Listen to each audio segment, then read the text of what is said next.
Hi, welcome to Quarantine Kitchen. Today we're doing something sweet, a little dessert. I fix pretty much 3 desserts and that's it because I don't really love desserts.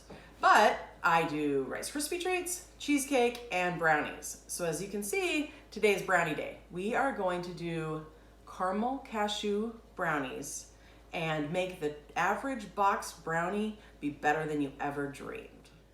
Hi, as you can see, Maddie is joining us today. She is a little bit nervous, but she's excited to get her school assignment done. So she also is probably the best box brownie maker in our family. And so she's going to show you the brownies being made. This is step 1 of our recipe, which is making a box of brownies just as you would if you're not going to do anything besides bake and serve. So Maddie, your first step is going to be what? I'm going to put the mix into the bowl. Okay, and a trick that we do at our house is we cut the corner off and then we don't have to battle with it spilling and flying all over the place. Okay. So first things first, the mix is in the bowl. The next thing you're going to do is what? Pour the water in. This is 1/4 cup of water.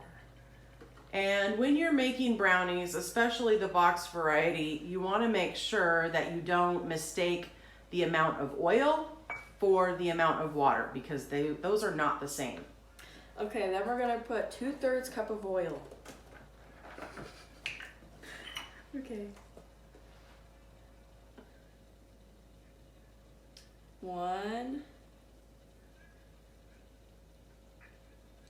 2. And we always use canola, but I'm not really sure why. So use whatever kind of oil you want with the exception of olive oil, although maybe a true baker would say use olive oil. I don't really know. Okay, now we're just going to put 2 eggs in. Ooh. Okay, 1.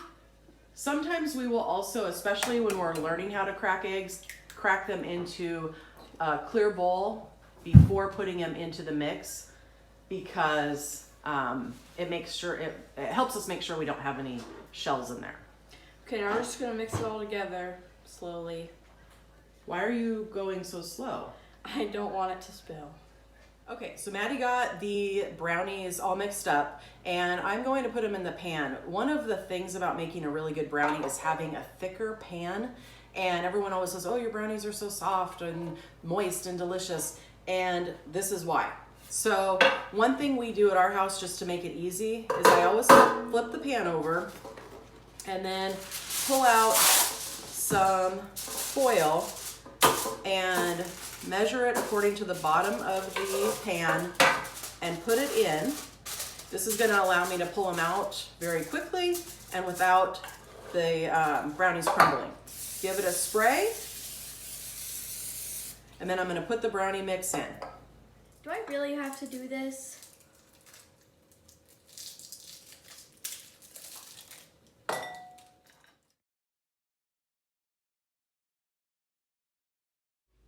We're back and our brownies are cooling. They're almost cool actually.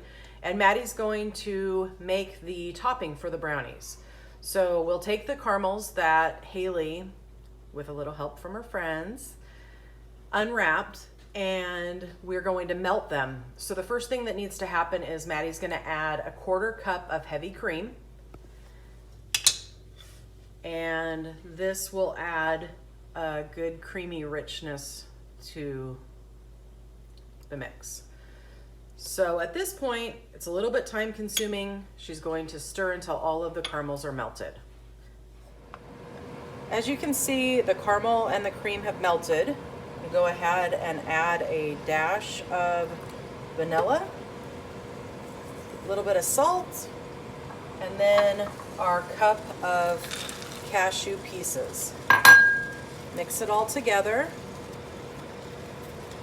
And then this is what I'm going to pour over the top of our brownies. Okay, so the last step to our brownies is that we take what we just melted together and pour it over the top.